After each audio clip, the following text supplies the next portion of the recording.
One thing that is a common theme, both for performance management of people in the OBM world and for parenting, for leadership, because we want to avoid an undesirable conversation, we don't keep it real with the individual that we are speaking to because of the fear of them being upset. So, but I get it, because how they receive that information matters on their future behavior. So, not to mention, the Earth in the long run is not going to be sustainable in the direction we are with carbon emissions. Why in the world, think of it this way, would we even give a 1 to 10% chance of the Earth not being sustainable? Why in the world would we, as behavior analysts, risk that? And why in the world would we, as behavior analysts, not try to make the future, so our obligation, the undesirable future, more salient? Since day one, we've been about our business, to change the world and scale the business. We started in Jersey, extended to Maine, and then we built out in Cali and in Miami. We ain't co-workers here, man, we family. That's how we can always go and serve your family. Hey, look, we get it, just know that we on a mission. Behaviors and such, we mask up for the kids. Look at the photos, look at they pictures. You can tell in they spirit they really living. We teach them through reinforcement, then turn them independent. So fulfilling for real, man. Damn, fam, what a feeling. We changed the world through science. Hey, man, we winning. And we did all of this even going through a pandemic. Because with all our cases, it's still smiles and growth in all their faces. And we did all of this for all our children.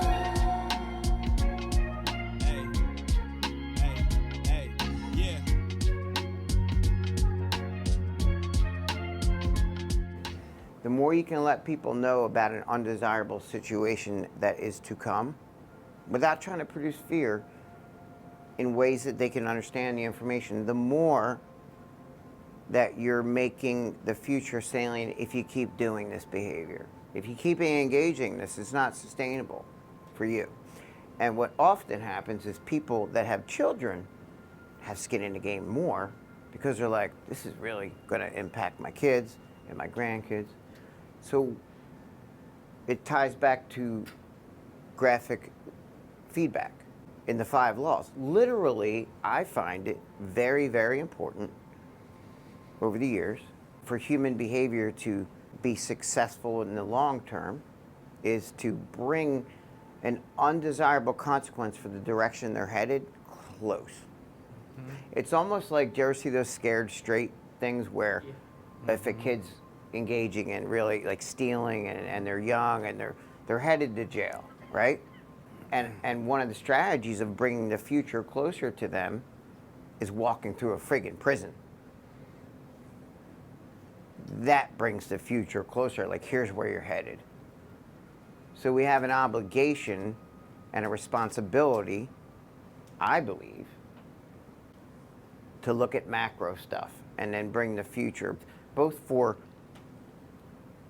punishing things that people are doing that are not good for themselves and the whole, and bringing the future, like a token system, closer for positive reinforcement. Like if you do this, here's where it's headed. So what I find myself doing constantly as these things unfold, I feel that we have an obligation to show people where we're headed if we don't unify as a country, we don't decrease the wealth gap,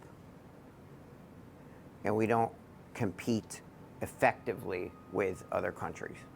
Because you'll hear Ray Dalio say this, you got to look at the past to figure out the future. This is just data at the macro level. Ray Dalio, the owner of the largest hedge fund ever called Bridgewater, this guy went back and studied, he does it with financial things. He went back and studied history and bad things that have happened. These are the people that look at things, the historical events that have occurred, and realize a pandemic is just part of the hundreds of years of evolution. So, historically, when these things happen, organizations that are strong survive. Those that were held up artificially through other means die off, and then they get acquired by other organizations. So where I'm going with this is that we're at a pivotal time in history, what I always call like a black swan event right now. And we're in the right direction by unifying the country, because in all, Ray Dalio, as he studied it, and I studied it as well, all large empires, such as Rome, and it's the same thing repeating itself. When there's too much civil unrest due to lack of unity and people working together, doesn't matter how strong your military is, doesn't matter how strong your Treasury Department is, and how much fake money you can pump into the system, it fails in the long run because there's no unity across people. So, that being said, it's important for us to try to bring people together and solve problems, because every large empire for all these years have gone under for that reason. I mean, the United States has only been the world currency and considered the leaders of the free world, only for like 80 years, because World War II is what produced that. So if you look at time and you look at history, my job, I feel, is to keep studying history to try to inform you of what I see to come. Phoenix rising through ashes, through any storm we can weather. Now watch us thrive in our classes. Hey.